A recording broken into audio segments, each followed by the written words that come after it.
To the Task One Assessment screencast for Principles of Marketing. Just going to go through the basics of the task that you will have discussed in your seminar groups with your seminar tutor, but just in case you're seeking any clarity, obviously you can find it here in the screencast. So each seminar group will be split into smaller groups of around 4 or 5, possibly even 6 students during the first seminar. You will each be allocated a product from the list shown on the slide here, so you can see from this list here, and you will be researching that market sector. However, to make it easier for you to apply some of the models, you can choose to either be an existing brand in that market sector or a business is about to launch a product into that market sector. For the early parts of the work, you will need to you will need to be objective. So that means that for the pestle, the market analysis, and anything like competitors' 5 forces or initial customer understanding, this shouldn't necessarily be tailored to your brand per se, but should take a sort of market-wide perspective. Okay, so what should you include in your presentation? So your presentation, you're being asked to research, investigate and analyse your chosen product and the market sector. You will then sort of present opportunities and threats and formulate some marketing objectives for the launch. So the following sections should be included. So you should include some initial analysis of the customer, including a typical customer decision making model that we covered, I think it was in lecture 2. So you should apply that to your market sector. You will need to choose a particular context. So prior to that, it's worth identifying what the nature of the solutions are that's been provided by your chosen product or market. So what are the reasons, what are the needs that customers are using to buy your particular product? So, is it hunger? Is it for a gift? Is it for self-confidence? Why are they engaging with this product? And then selecting just one of those to then use that to apply to the customer decision-making process. You should then conduct some market analysis, so looking at growth and decline, patterns, trends, is it growing in volume or value? What are the differences? Why might this be?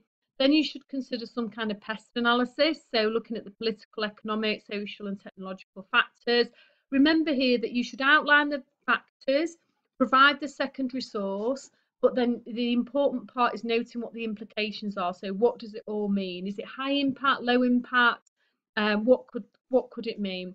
Some competitor analysis, and it would be good to gear this around your customer needs because it will be different depending on the need of the customer as per the seminar task.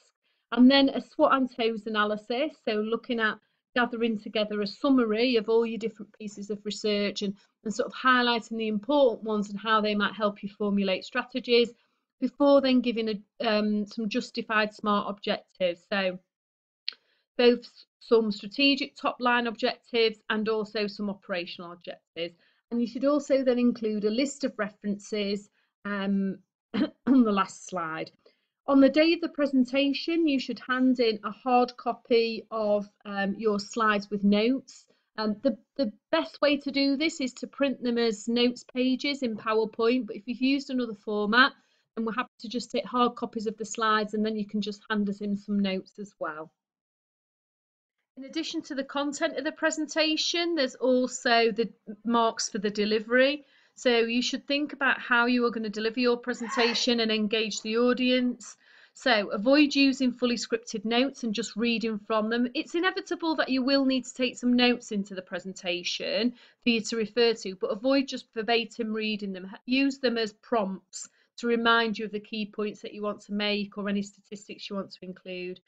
Keep your slides simple but really creative. Think about how you might convey quite complex information. You could do a handout, for example, but also use imagery and make your slides really visual so that they're engaging and they keep the interest of the group. Keep a clear structure which should follow essentially the structure we looked at on the last slide. Introduce your group and the format of the presentation. Don't include too much text on your slides. Give yourselves extra things to say that will add to what you have on your slides.